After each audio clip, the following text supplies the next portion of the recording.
শীতকালীন কাশির ঘরোয়া প্রতিকার। শীতকালে কাশি হওয়া খুবই সাধারণ, তবে রান্নাঘরে পাওয়া কালো মরিচ, আদা, মধু এবং হলুদের মতো প্রাকৃতিক প্রতিকারগুলি দ্রুত উপশম দেয়। এই প্রতিকারগুলি গলার প্রদাহ কমায়, কফ বের করে দেয় এবং শরীরের রোগ প্রতিরোধ ক্ষমতা শক্তিশালী করে, যা আপনাকে সংক্রমণের থেকে নিরাপদ রাখতে সাহায্য করবে। আপনার রান্নাঘরে পাওয়া আদা কাশির বিরুদ্ধে কার্যকর। কাশির ফলে গলায় প্রদাহ হয়, যা প্রদাহ কমাতে সাহায্য করে এবং শ্বাস প্রশ্বাসের সঙ্গে জড়িত মসৃণ পেশিগুলিকে শিথিল করে। আপনি 1 কাপ গরম জলে 15 থেকে 30 গ্রাম কুচি করা আদা মধু বা লেবুর রসে মিশিয়ে চা তৈরি করতে পারেন। এই আদা চা শুষ্ক হাঁপানিবিহীন কাশি প্রশমিত করতে সাহায্য করে, গলায় তাৎক্ষণিক আরাম দেয়, বলছেন আয়ুর্বেদিক বিশেষজ্ঞ ডাক্তারেরা। রসুন, যা সবজির স্বাদ বাড়ায়, কাশিতেও সাহায্য করে।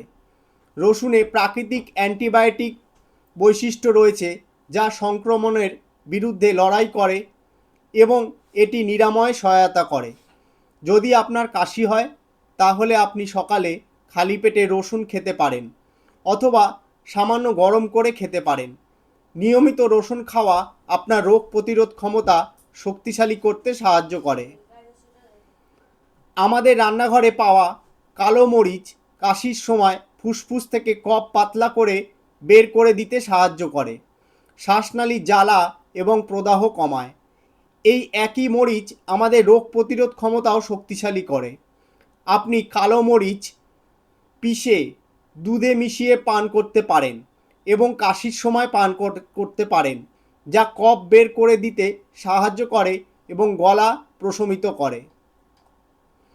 ডালিমের বীজ খাওয়া কেবল আমাদের শরীরকেই শক্তি যোগায় না, বরং ডালিমের খোসাও উপকারী প্রমাণিত হয়। এগুলি ব্যবহার করার জন্য শুকনো ডালিমের খোসা পিষে গুঁড়ো করে গরম জল বা চায়ে যোগ করুন। এটি পান করলে কাশি উপশম হয় এবং গলা থেকে শ্লেষ্মা পরিষ্কার হয়। সুতরাং ডালিম বা বেদানার খোসা গলা এবং শ্বাসনালী পরিষ্কার করার জন্য একটি কার্যকর ঘরোয়া প্রতিকার হিসাবে কাজ করে। মধু, মধু আমাদের রোগ প্রতিরোধ ক্ষমতা শক্তিশালী করে তোলে। কাশির সময় এটি শ্লেষ্মা বার করে গলা পরিষ্কার করতে সাহায্য করে। কাশি কমাতে আপনি মধুর সাথে আদা মিশিয়ে খেতে পারেন। গলা ব্যথা এবং জ্বালা পোড়া কমাতেও মধু কার্যকর। তাই এই ঘরোয়া টোটকাগুলো বা ঘরোয়া উপকরণগুলো ব্যবহার করে এই শীতে ঠান্ডার সময় কাশির হাত থেকে আপনি খুব সহজেই রক্ষা পেতে পারেন।